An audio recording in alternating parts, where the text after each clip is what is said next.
Hey everybody, what's happening? Steve from Slow News Day. We are live. I'm sitting here with my good friend Jason Carney. We're about to run down some of the shenanigans of the day and break the narrative surrounding it. This is what we do. I'd like to remind you all, if you're digging what we're doing, please throw us a like or a subscribe or fucking drop 20 bucks off at the liquor store in Boulder Creek. We'll find it. Um, and I say that and I don't even drink. Uh, because we live in a fucking cartoon. Um, I did a video a little bit earlier, Jay, kind of going over the town hall last night. Right. Um, anything you got that you wanna spout off about that before we go down to Texas? Yeah, I just got.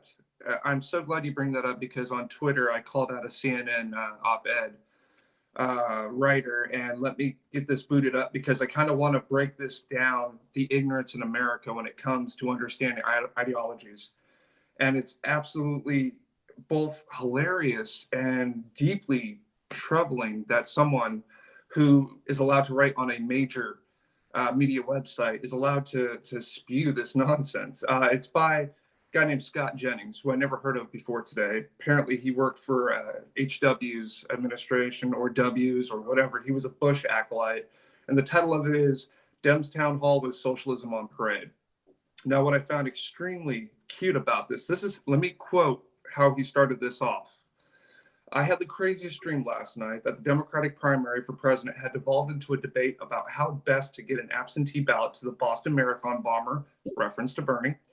I've got to stop eating so many pecans before bedtime. Democrats would never make it so easy on Donald Trump, right?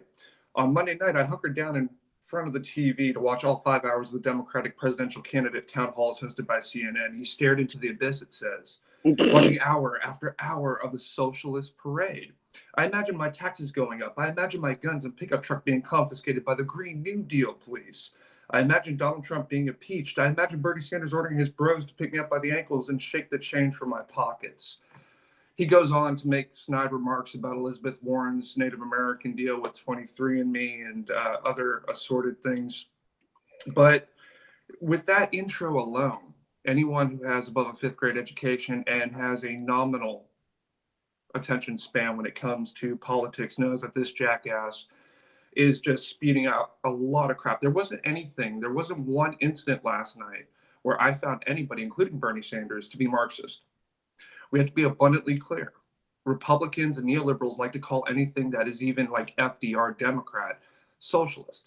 In this country, there's such a huge level of ignorance when it comes to ideologies that they call things like what Senator Sanders is proposing, and he's probably one of the farthest left on the Democratic ticket, socialism. It's not. It would be more along the lines of the Democratic Socialists. And those individuals are definitely not of the Marxist bent. We will be the first to tell you that. So he goes down, breaking down Bernie Sanders. He loved this Republican who loved Sanders bashing Obamacare. We all love that. The APA, Romney Care, Obamacare, whatever the hell you want to call it.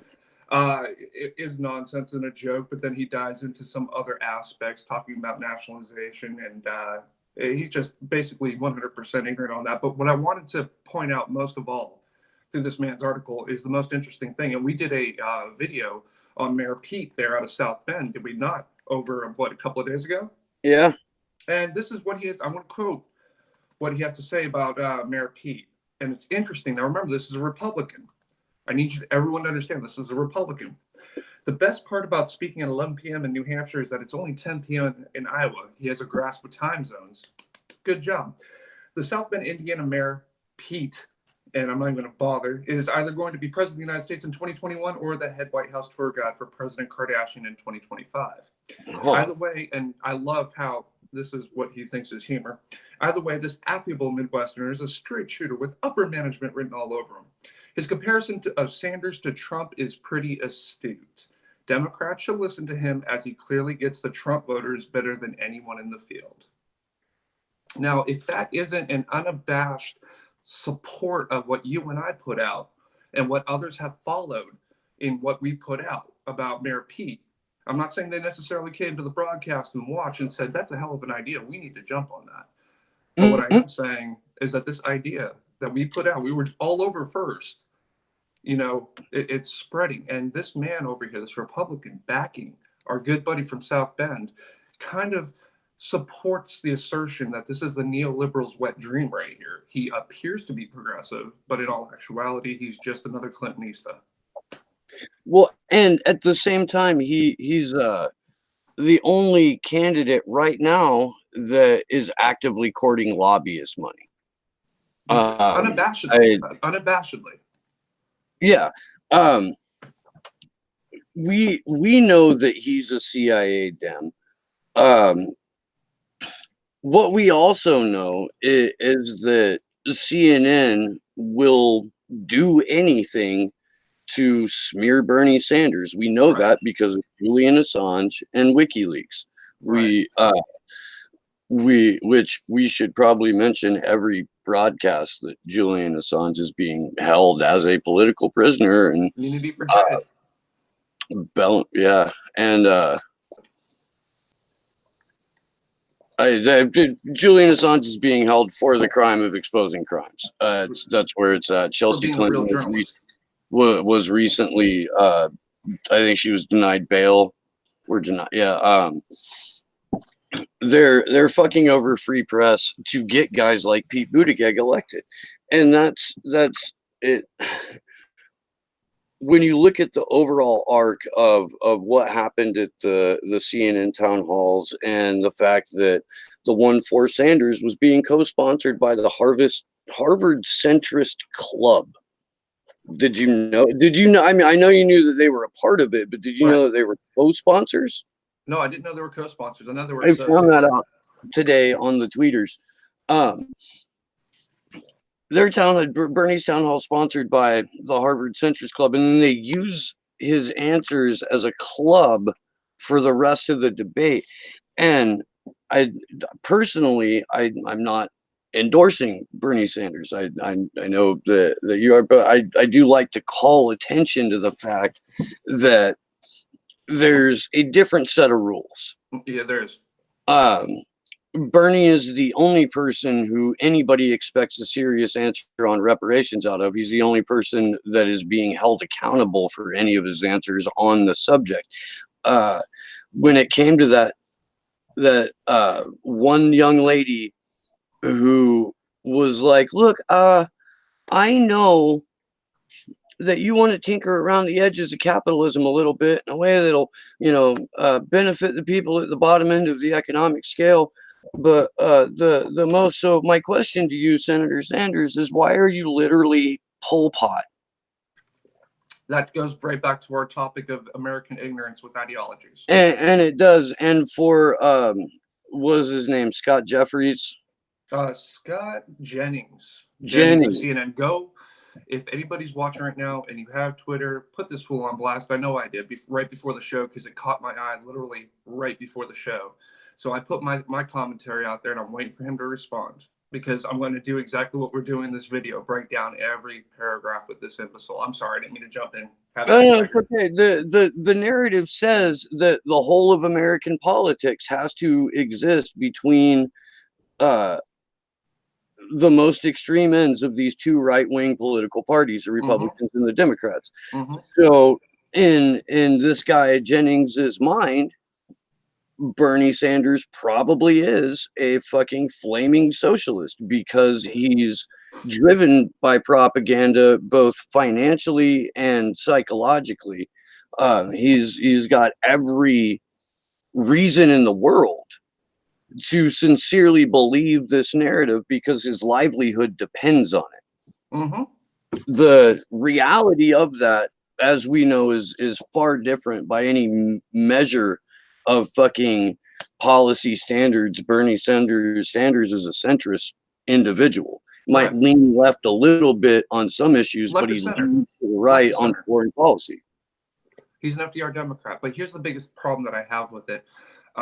Full transparency, I write for Real Progressives and Progressive Army, and I deal with editors who, and these are op-ed pieces built in with facts. I don't try to say that I'm diving into specifically economics or anything. I do op-ed, politically based op-ed pieces.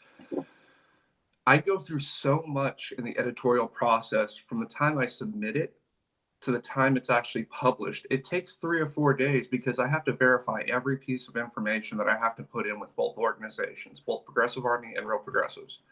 I can't half-ass anything. I have to go in there for every op-ed piece that I do and back it up with citations and evidence of things that I'm saying and where I got it from.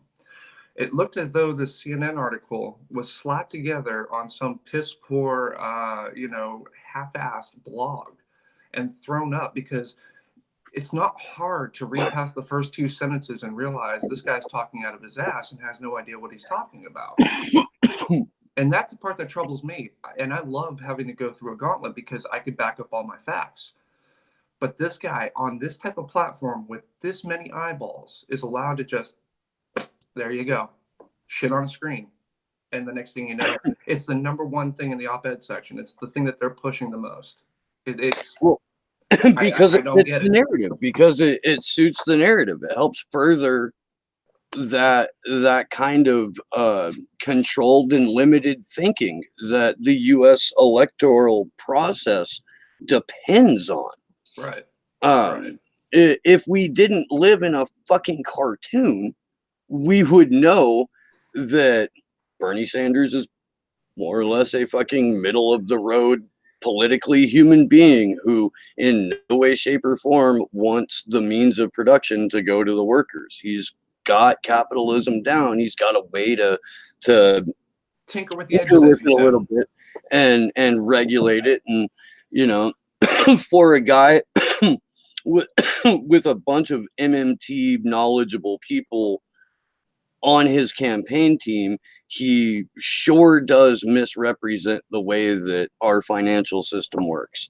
He really does. And it's sad too, but I think the biggest aspect that's sad is 2 parts. One, our educational system is just atrocious. Making funding rely on property taxes is nonsense, and that's something I want to see abolished. That's for another show completely. But the other component is that when you have Americans that are so far to the right in general, seeing Bernie Sanders and Tulsi and some others that would be considered left of center anywhere else on the planet, anywhere else in political science definitions, on any other aspect, be considered socialist in this country, I think that speaks to just how big of a failure that capitalism is in this country. When you can't even separate what's actually Marxist and what is left of center, that's a huge issue. That really is. I mean, I'm astounded. I really am. And this is allowed to proliferate. That's even worse. People call it out, but people still keep doing it. And I'm baffled. I really don't understand. Well, the problem is that there's COINTELPRO alive and well in academia. There's only a handful of actual leftist scholars that have the institutional security to comfortably speak outside of the narrative, and I'm not one of them. there are even fewer writers that have the institutional security to speak outside of the narrative. Set the record straight. They fired Chris Hedges for it. They fired Donahue for it. They fired Ed Schultz for it. They fired fucking oh Jesus, Abby Martin's been booted everywhere around the fucking planet for speaking. Three brilliant minds. They've got Chomsky so hidden away and so out of mainstream media that like the most anti-war voice you'll ever hear is occasionally Glenn Greenwald on Democracy Now! Which is sad because Democracy Now! Used to be a bastion of actual interchange of, arguments, not from the center to the right, but from the left to the right. Oh man, in 1996, dude, I was so happy that Amy Goodman existed. I was fucking overjoyed about it. It was one of my go-tos, and I've seen them become corporatized over the years, but pushing Russiagate like they did, and only having Glenn Greenwald on to offer an alternative point. My stance is we've had hacking involving not only our electoral process, but into our infrastructure, electrical, civil infrastructure. We've had this happening for the better part of a decade from China, from North Korea, from other, I guess you'd call agents. And there was never such a push until 2016. There's been meddling in elections by the American government all over the country for as long as our nation's been in existence, and yet it's Russia. Now, I'm not a fan of Russia. Don't get me wrong. They're an oligarchy. They're tyrannical. Putin is an authoritarian. I'm sorry, just by simple facts. I mean, that's not biting into MSNBC. I'm looking at his treatment of LGBTQ, of the press over there, and other scenarios in which Putin makes me very, very nervous. And Medvedev, yeah, nailed it. That little back and forth they did. So mine is separate from Russiagate. I have legitimate issues on an Amnesty International level with Russia.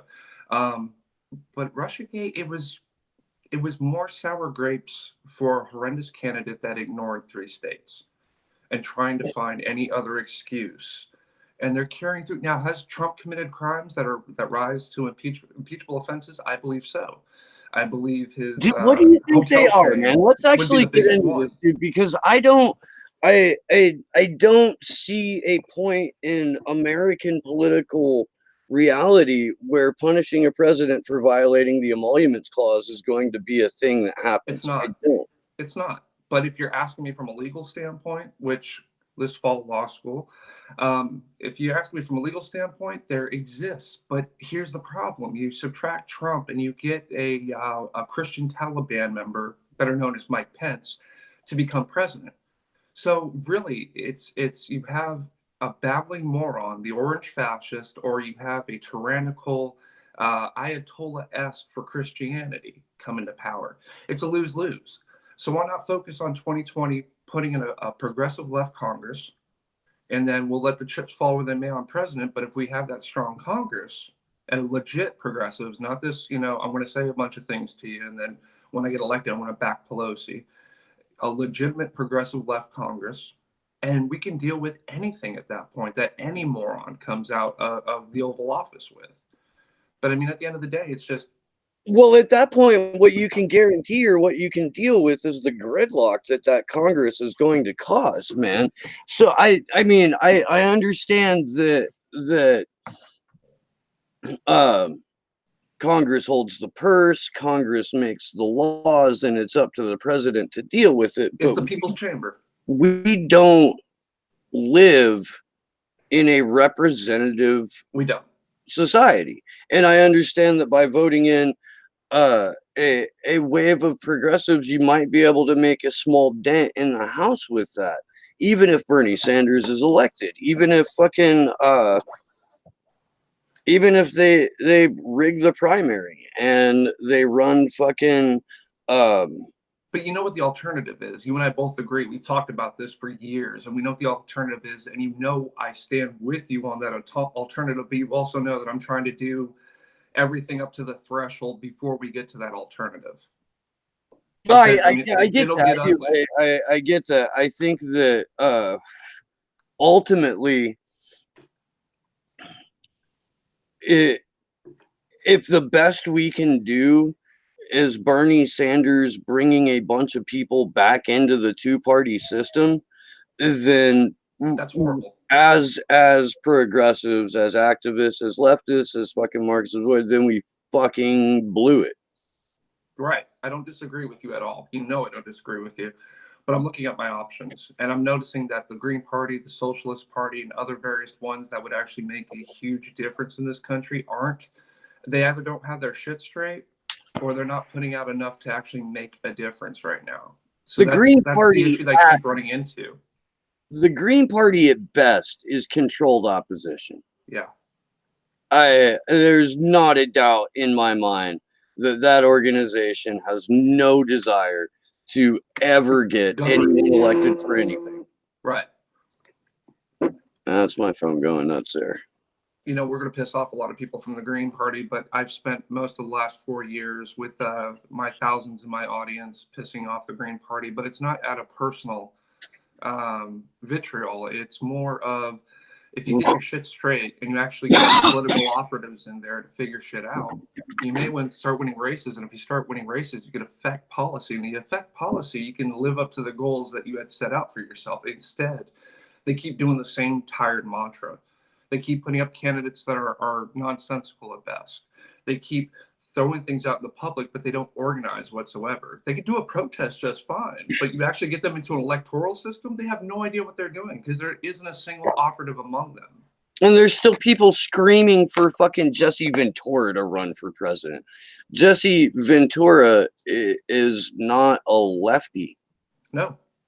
Look at his record as Minnesota governor and get back to me. Actually do a real deep dive and look at what the man did in Minnesota. And you get back to me if he should be the Green Party candidate for president. I want to reiterate this because I've got love for people that have ran as Green Party candidates. I've got friends that have done that. There's people that I admire that have ran for president. This is about love. I've told them, like, you're a member of a fucking psyop. You're a member of controlled opposition. You're where people go to mellow out and deactivate. And this is the same party that put Roseanne Barr as a potential presidential candidate. Angela Biafra.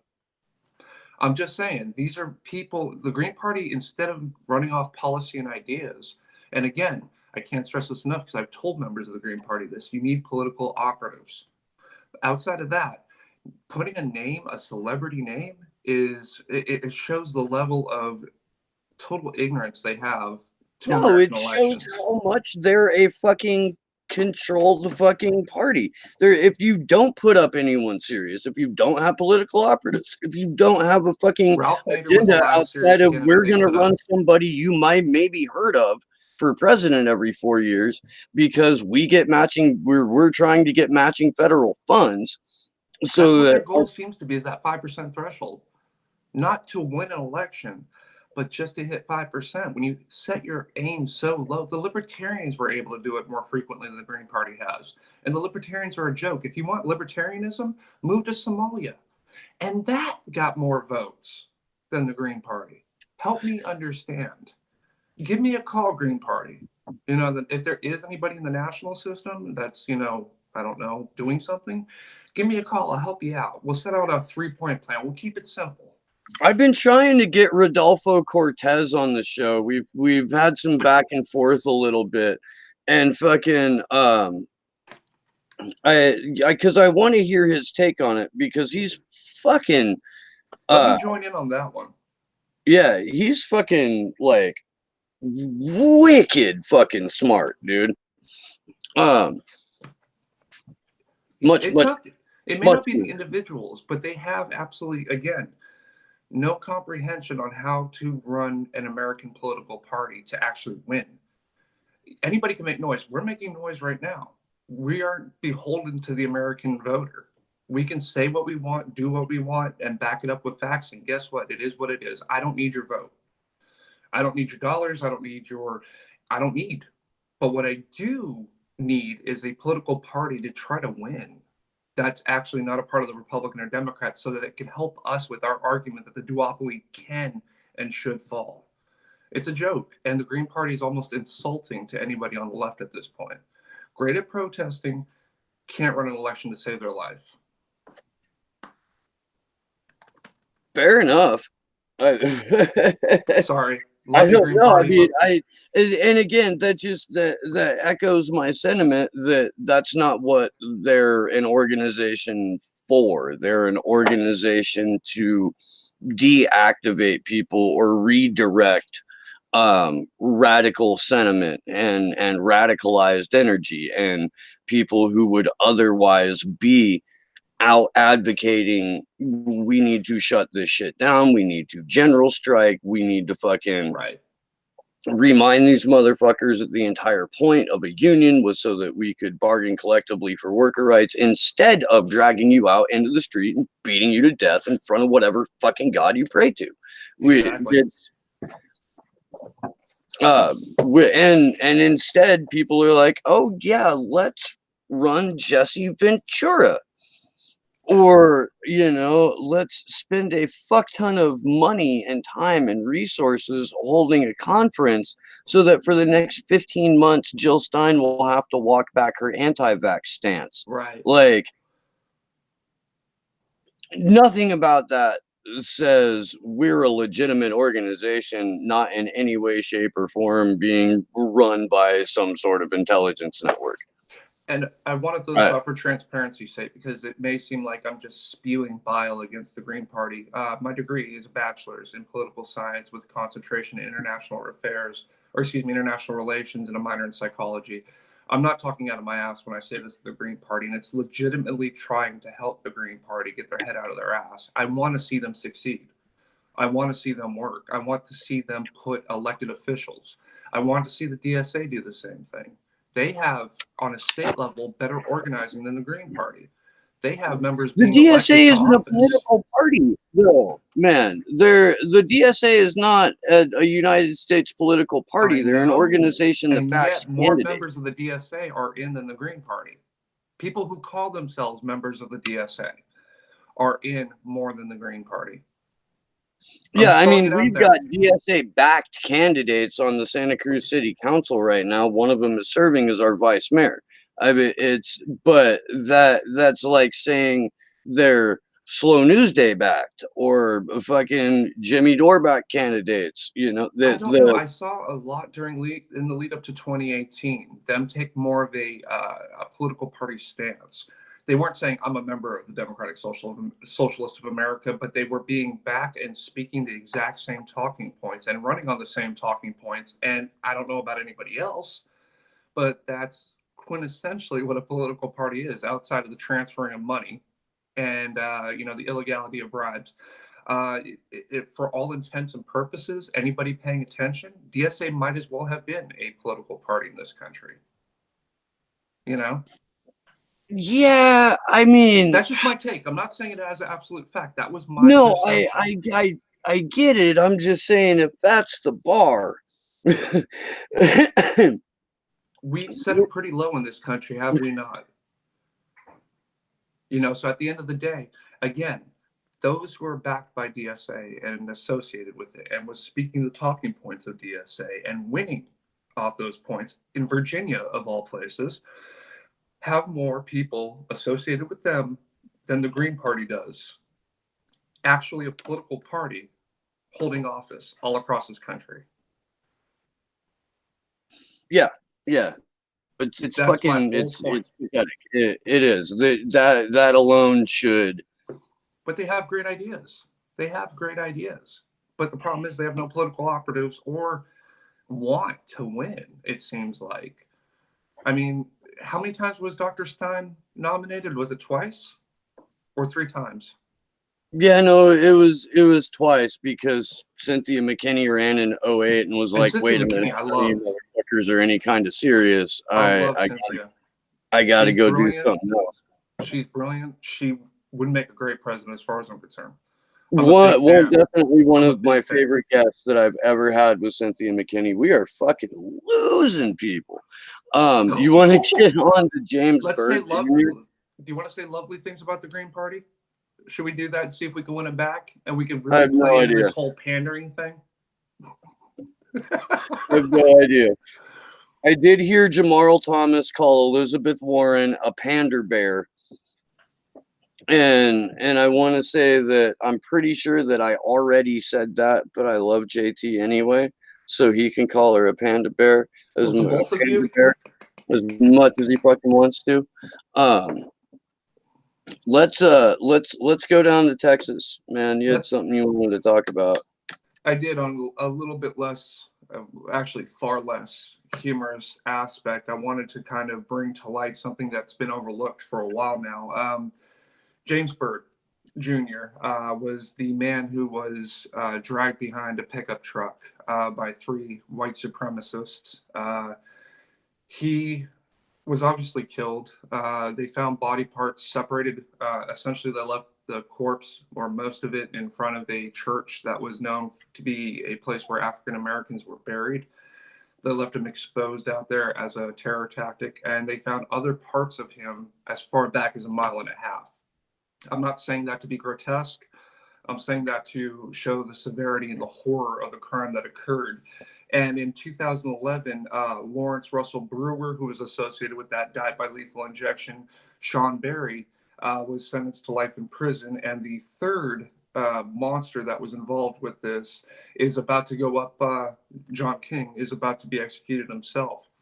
And it's provoking a couple of different things. It's provoking a lot of people who find Aryans, white supremacists, the alt-right, fascists, etc., absolutely vile. It's bringing some celebration of sorts. And there's those, including members of Byrd's family, who are opposed to capital punishment. And even though this happened to their family member, their brother, their son, etc., they're out and saying that this isn't the right way to do things. I mean, I don't want to misquote. I believe it was his brother who said, all that's going to happen is that he's going to, I don't feel justice was served. Lawrence Brewer was given an option to take some drugs in his arm to go to sleep. My father wasn't given that option. He was brutally tortured for 3 miles until he was dismembered.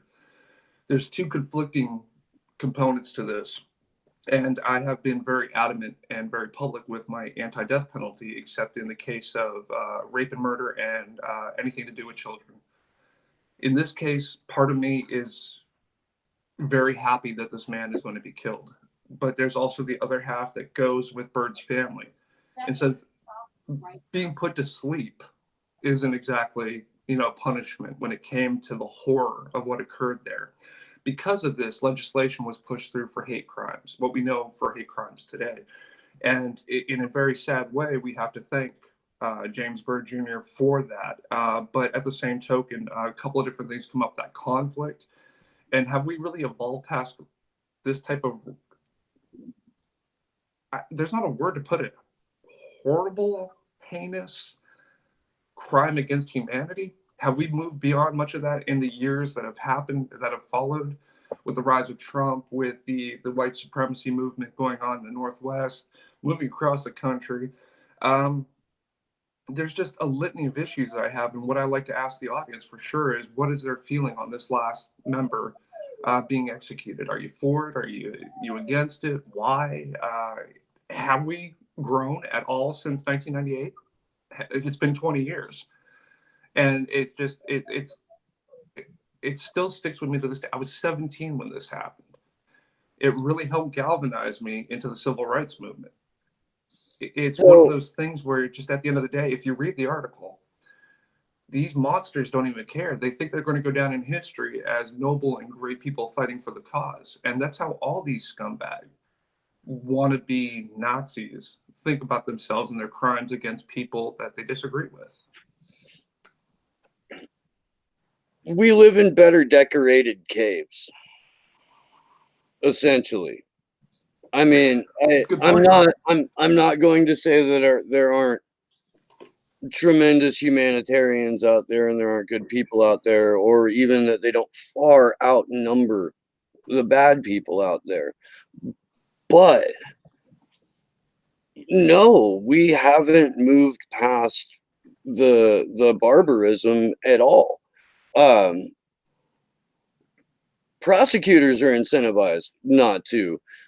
We know that the death penalty isn't a deterrent to crime. Not at all.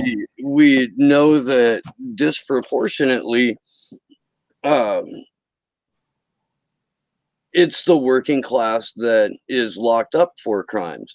If I call in a drone strike on a wedding, nothing fucking happens to me except maybe a promotion. Or if you're a 12-year-old from Cleveland, you're playing with the gun, you're going to be shot in 1.87 seconds.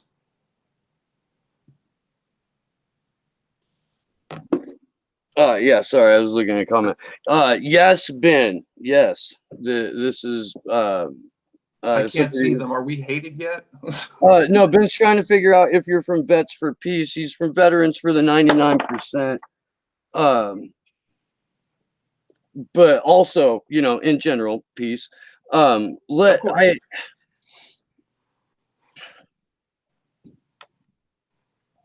I used to have a lot of strong opinions on the death penalty. Hmm. I did. I used to have these like moral battles that I would wage with myself, and um I know for a fact that I am one bad day from getting closer to the cave. Right. Aren't we I all? know for a fact that, were someone to harm my children, Yes, sir. I would have to be stopped from killing that person, and I would be, at that point, heavily arguing against the death penalty, you Right. know? Right. Um, at the same time, I would argue that if anyone hurt a child and got away with it, that they also be put to death. It's open It season. It's open it's season one at of that those point.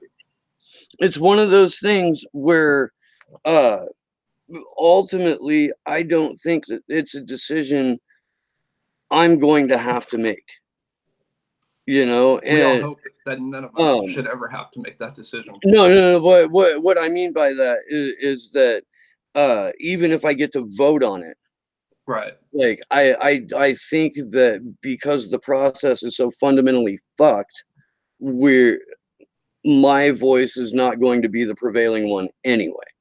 Um, Do you remember I that Bill Clinton, when he was governor of Arkansas? What was it? Willie Brown, was it? The mentally, not Willie Brown, I can't he was remember the mentally gentleman's handicapped. name, He but was to yeah. the point he had no idea that where he was at, what he was doing, why he was there, and Clinton still pushed through the execution. That's one of the Not horror only that, he stories. suspended his campaign to fly home to oversee it. People forget that. Bill Clinton put an entire halt to his campaign to go murder a handicapped guy. Right. And that's what kind of set me on the path. But again, I talk about when it comes to raping and murdering women or messing with children in any capacity. That's the one area where I'm uber sensitive. I have a 5-year-old daughter.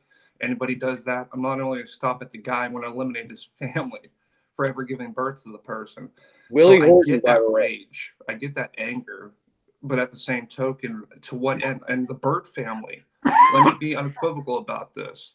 This happened to them, and for them to take the position that they're taking, I admire it. I'm extremely humbled by it, and it's definitely caused me to take a step back and go, should I be cheering on this when his own family is brave enough to take a stand when the horrible crime happened to them, not only to Mr. Byrd, but to his family as well? So ultimately, yeah, dude, light those motherfuckers up. Like real, I don't. Uh, they're most death penalty cases are political. Right. Of course they are. I mean, let's be perfectly honest about that. You, if you're high profile enough to warrant the death penalty, you are making or hindering somebody's career. Right. That's how Uh, DAs win governorships. when well, yeah, it's how DAs get, you know, elected Senate by less than 1 percentage point while running against an actual fucking Nazi. But they're I progressives, though. Come on. We all know who you're talking about. She's a viable progressive. She's a champion of us. Stop it. It's a conversation that I think we need to have, Jason. I Did you, agree. I don't know if you noticed that. That was Kamala's answer to everything last night. Well, that's definitely a conversation we need to have.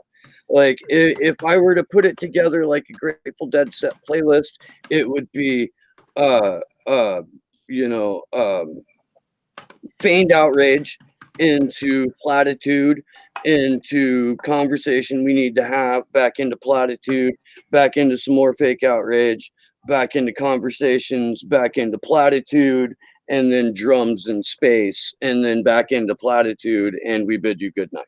That's I've got a story here that I think you'd find interesting. It's by Lara Bazelon from the New York Times, January 17th, 2019. And the title of the article, in case anybody's interested, is Kamala Harris was not a progressive prosecutor. The senator was often on the wrong side of history when she served as California's attorney general. And the entire story essentially goes into detail. And this individual, just so people know, because I like to give credentials, so I don't want anybody people thinking people are talking out of their ass like that gentleman from CNN. Ms. Bazelon is a law professor and former director at the Loyola Law School Project for the Innocent in Los Angeles. So she is an authority when it comes to what would be considered progressive law. And if you guys go over to it, it's on the New York Times. And the last name of it, her last name is Bazelon. It will go into full detail on how Senator Harris was the exact opposite of a progressive and a progressive prosecutor. I hope people go check it out. And I don't like to plug the New York Times, but this is a great article. I'm gonna jump in real quick and guess that the couple of people that are hanging out with us right now have figured out that Camillery is a fucking fake progressive. I do want to get back to the death penalty thing a little bit, because I think that shit's fucking fascinating.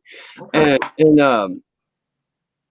I did see some positive news about Mumia Abu Jamal the other day. Go into that, please. Because again, death penalty cases are political. Right. And that's one of the most politicized in this country for how many decades? Fuck, dude. I remember seeing free Mumia shit when I was like 11 and a little fucking punk ass kid. I was born in 78. I may be wrong about that. I may be fucking Mandela affecting the timeline. I did that with Berenstain Bears. Don't worry about it, man. It's been a fucking while.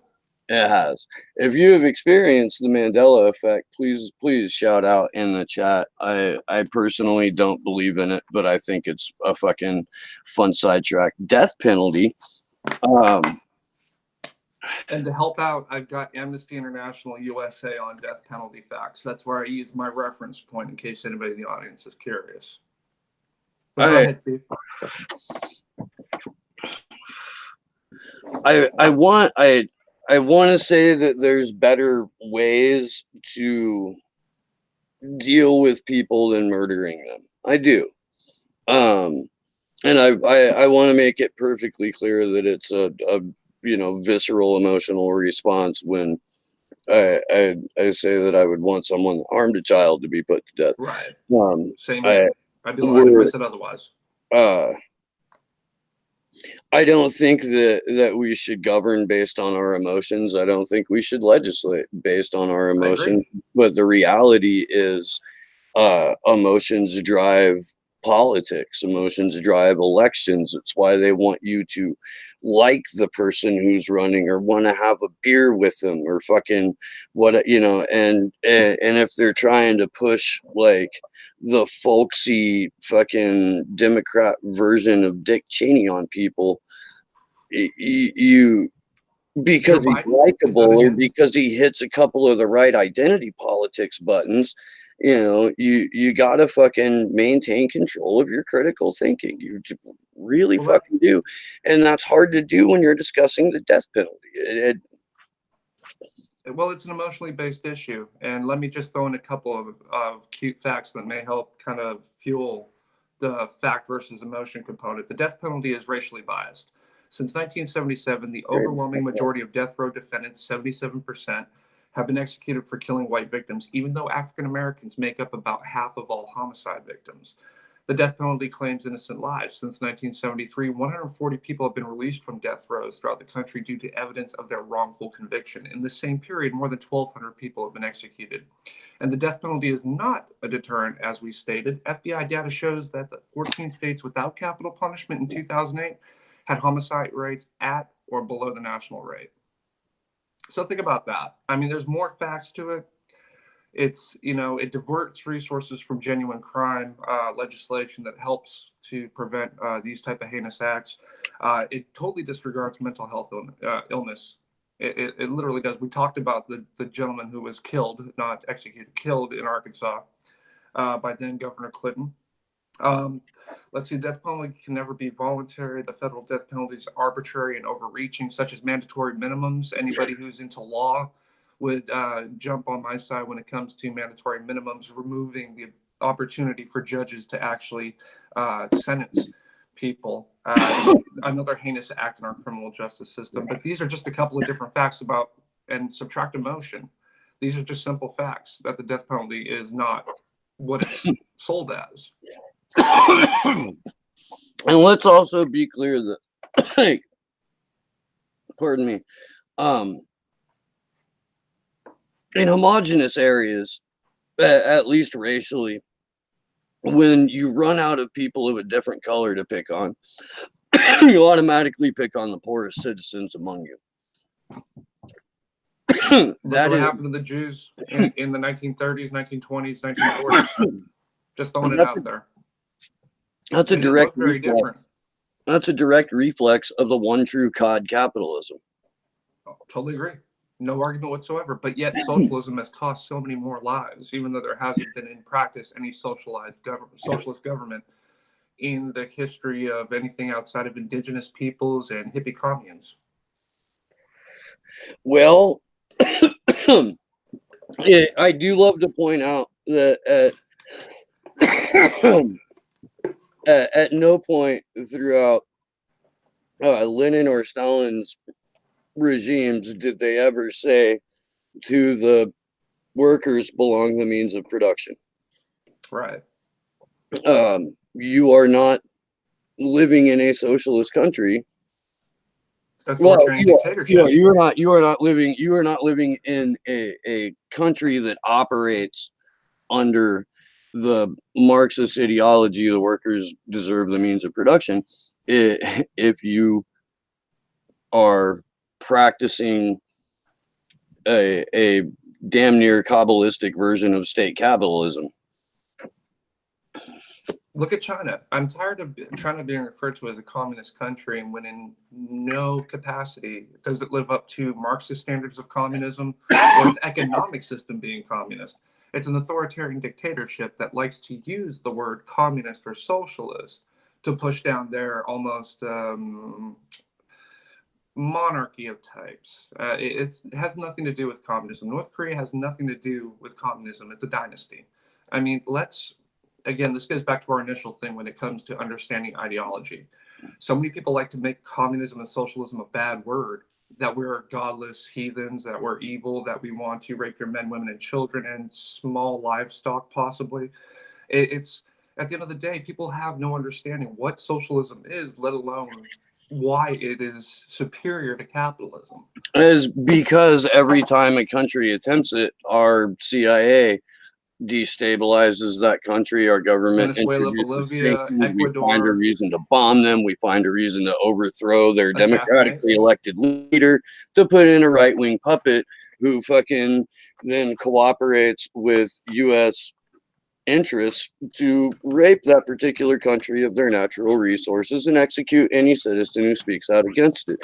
That's what happens. That's why we're never going to get it by voting. Like, there's just if people are out there thinking like we can vote our way into a socialist existence, you got better herb than me. It's pragmatism. And I admit that I'm guilty of it sometimes, but I'm trying to find, because we all know what the inevitable conclusion is going to be when it comes to a battle of people who are tired of being oppressed versus those small amounts that do the oppression. We all know how it ends. Well, it's happening right now in France, and what happens more often than not whenever there is a nonviolent movement going forward, your government will then introduce agent provocateurs who will start acts of violence in order to get a violent reaction from the cops or from the National Guard or from the military. The early 20th century with socialists, whenever they would organize, unions would organize, they would have agitators go in there undercover and create issues where you had violence break out. So it would basically criminalize these thugs and socialists, from fighting for their rights. It's a playbook that hasn't changed. Yeah, and the reason it hasn't changed is because they have control of the narrative right now. And every Right. time we start to get a leg up on that narrative control, somebody gets held up as a sacrificial fucking lamb in order to get people to agree to more censorship. I don't disagree whatsoever. And speaking of, I'm looking up Gaddafi if you're curious, because we all Okay. know how that ended. And we also know, I'm trying to find some different facts to throw out there because I do understand that while he was leader, the Libyan people had a much better lifestyle. And let's see, Libya.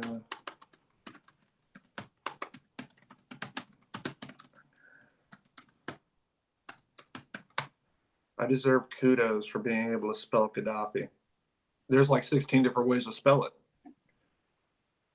Let's So see. do you Yeah, I only mean, deserve 1/16 of a kudo then? I will take that 1/16 because I guarantee I'll be bashed for my Green Party espousing earlier, even though I love them. Just throwing it out there. Well, I mean, From Jesus, dude, there's a lot that I'm a Cubs fan for fuck's sake. I'm All so right. sorry.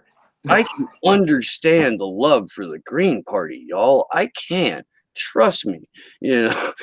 Yeah. Global Research Center, you're probably familiar with them. Yeah. Libya, from America's richest state under Gaddafi to failed state after NATO intervention.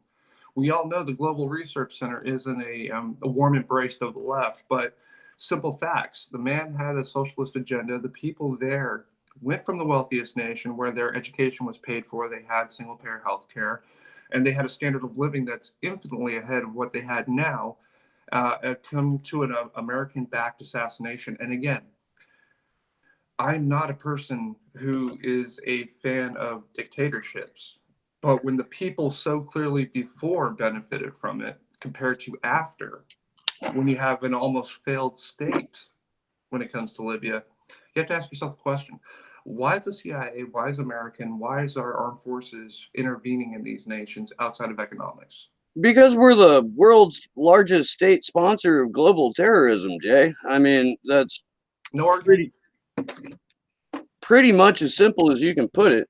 And let me be clear for the audience too, because whenever somebody invokes CIA, American government, and military, they automatically go with tinfoil. This is well researched by viable, credible sources. This isn't, I'm very adamantly opposed to conspiracy theories, as Steve knows. I'm not one of those types that jump in and go, here's my tinfoil hat, let's rock. I back it up with facts. And like I said, I'm looking at different international relations groups, if you will, that wouldn't necessarily, be my cup of tea, say the same thing that I'm saying. It's one of those things at the end of the day. If it looks like a duck, it quacks like a duck, it walks like a duck, then it must be a Chevy Tahoe, right? So, Ben Boulderson, who has commented on the thread, I don't know if he's still watching or not. He was sitting here on my deck a few days ago, and we were talking about something like this. And I was like, bro, you could literally and open up the CIA's website, Mm-hmm. hand it to someone, and have them read off the unredacted information on there, and they would short circuit. Right. Right. They're not wired to process that kind of information, even when it's coming from the direct source. So this goes back to your point about the fucking what's his name, Scooter Johnson or whatever. Dipshit Um, McCNN. uh, Richard. Yeah. Let's see. Skeeter McPropagandist. Yeah, Mr. Republican who backs our boy from South Bend. That's pretty much how I refer to him now. Dude, I saw an article from a couple of months ago trying to claim that CIA Pete was the baby Bernie. Oh yeah, that was cute. That was the beginning of the Um, propaganda right there. it's this is how well the propaganda worked. All right. Um, Chris Cuomo spent the entire town hall with Bernie like tripping over his own fucking hubris to be all, okay, look, this is really going to backfire you, or I can't believe you just gave an answer to that fucking trap question we put you in. I don't know if you know this or not. In '88, and I was 10, I remember kind of my parents talking about it, a little headline, whatever. Mike Dukakis was asked, and this was a death penalty question. You're against the death penalty, yes. Even if someone raped and killed your wife, you'd still be Willie against Brown. That's Willie Brown. Yeah. And that was no, Willie Brown was the mayor of San Francisco. No. We're talking about I thought the individual involved with the Willie Horton thing was also named Willie Brown. Willie Horton. Horton. There we go. Mixing up my names. I can admit when I'm wrong.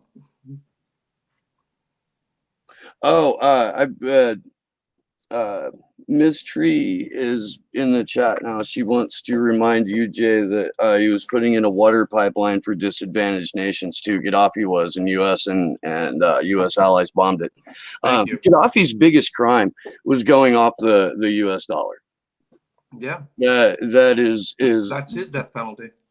But that moment last night with felons voting was designed to be Sanders's Mike Dukakis moment.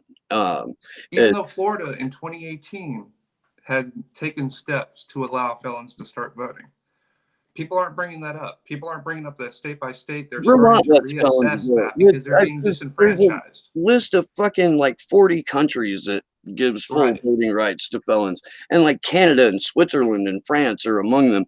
It's not like these are lawless nations, but the problem is the United States incarcerates more of its citizens than China incarcerates its citizens. Largest prison population in the world. 3 fucking times the population we do. We live in a fucking prison state, and you don't escape that by voting in a fucking rigged system inside a duopoly. It's not something that you can legislate away with any kind of time to do anything about climate collapse. I had an original point. I was headed somewhere with that, and I got sidetracked by fucking Chris Cuomo's fucking dude. That was the worst 45 minutes of television that I watched this year, and I accidentally sat through a couple of fucking minutes of the Oscars. I've seen terrible television this and there year. was the Klobuchar city or town hall or whatever. That was something special. I love that she had a Jeb Bush please clap moment. I love that she had that. I think she needed one. She definitely looked like she was getting ready to pull out her steak comb on that fucking audience, let them know what was up. I remember my goddamn original point now. Awesome, thank you. Cher fell for the propaganda. I don't know if you guys saw this or not. Cher fucking flipped out over felons being possibly given the right to vote. And she eventually deleted this tweet, but it had fucking bright red question mark exclamation point after everything. And she fucking rapists, murderers, drug dealers. Can I throw this in there real quick? This is the tweet. Thankfully, once you put something on the internet, it never disappears. She puts most of this in caps. So disingenuous. Bernie Sanders, avowed independent socialist since 1979, is running as a Democrat. He can't win. He'll be Ralph Nader in the end. And then she starts going down the line of her insanity. Go ahead. Take it up. Oh, she took the express train to Kapsalakistan at the end of the tweet. She did. And fucking, you can tell she's perfectly normal because she was full of fucking hyperbole, was highly reactionary, had cartoonish punctuation, and needed to use all caps to drive her point home. And she fucking eventually gets slapped enough by the internet I'm not advocating violence towards women in any way, shape, or form. I would like to make that perfectly clear. Uh, she gets kicked around on the inner tubes for a handful of hours, and she busted out this bullshit like non-apology. Um, And guess who picked it up as one of their top stories? One guess.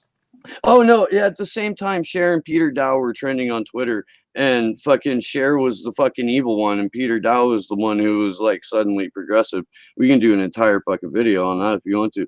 But Cher's fake apology was to someone who pointed out our incarceration rate and whatnot. You're right, and I know those stats, but when Bernie said Boston bombers, murderers, and terrible people should vote, I had a knee-jerk reaction and forgot times I cried when innocent people were freed after 25 years. Most Oh, people of color, it shames me to see again how angst, hubris, and no sleep equal disaster. And, you know,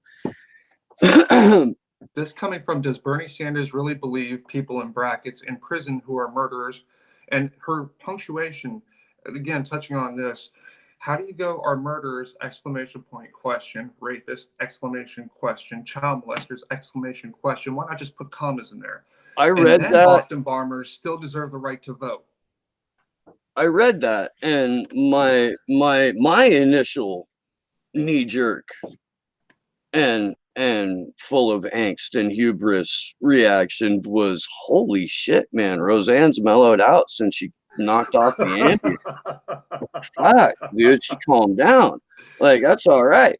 I, If this I, doesn't tell you her stance, Donald Trump Jr. praised Cher's tweet and welcomed her to the Republican Party. She basically not only put her foot in her mouth, she went up to about mid hip in this case.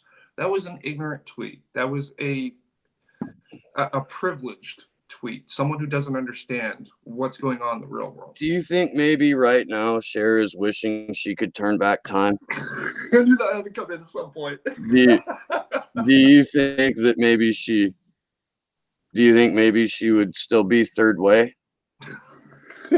Yeah.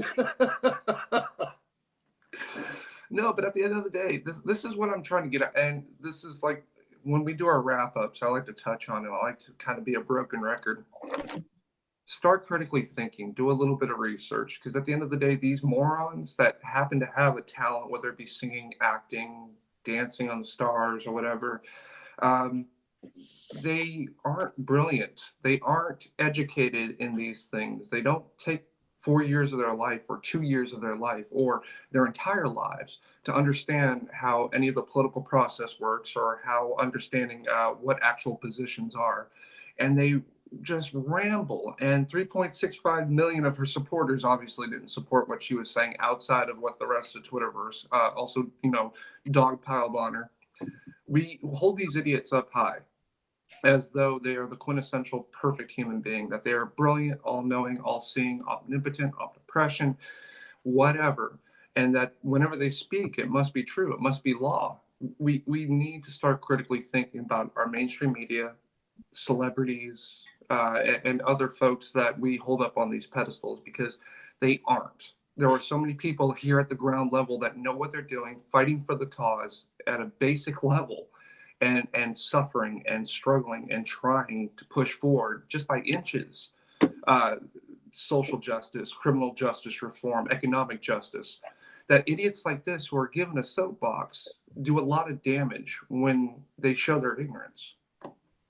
I will say this, that the Slow News Day audience and the people that have subscribed to the show are among the best informed Yes, and sir. also the best looking on the planet. Correct.